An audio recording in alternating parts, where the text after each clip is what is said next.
ஆதியிலே தேவன் வானத்தையும் பூமியையும் சிருஷ்டித்தார் என்று ஆதியாகமம் முதல் வசனத்திலும், பூமியானது ஒழுங்கின்மையும் வெறுமையுமாயிருந்தது என்பதனால் இதே பூமியில் மனிதர்களுக்கு முன் தூதர்கள் வாழ்ந்தார்கள் என்றும், பாவம் செய்த அவர்களை தேவன் அழித்து அகற்றிய பின் இந்த பூமி ஒழுங்கின்மையும் வெறுமையுமாயிற்று என்று ஒரு சாராரும், வெறுமையாகவே சிருஷ்டிக்கப்பட்ட பூமியை 6 நாள் படைப்பில் புல் பூண்டு தாவரங்கள் விருட்சங்கள் மிருக மனித ஜீவன்களை உண்டாக்கி அவைகளால் தேவன் நிரப்பினார். முதல் 2 வசனங்களிலும் நடந்தவை ஒரே நிகழ்வுதான் என்றும் மற்றொரு சாராரும் கூறுகிறார்கள்.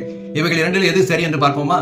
பூமி ஒழுங்கின்மையும் வெறுமையுமாய் சிருஷ்டிக்கப்பட்டு பின்னர் 6 நாள் படைப்பில் உண்டாக்கப்பட்டவைகளை கொண்டு நிரப்பப்பட்டது என்று கூறுபவர்கள், சிருஷ்டிப்பின் 3ஆம் நாளில் உண்டாக்கப்பட்ட சூரிய சந்திர மற்றும் கோடான கோடி நட்சத்திரங்களை கொண்டு வெறுமையாயிருந்த வானமும் நிரப்பப்பட்டது என்பதை மறந்துவிட்டனரோ?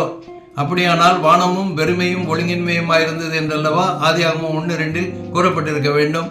பாவம் செய்த தூதர்கள் பூமியில் வாழ்ந்ததால் தேவ கோபத்தின் விளைவால் பூமி மட்டும் உருக்குலைந்ததாக வேதம் பதிவு செய்துள்ளது.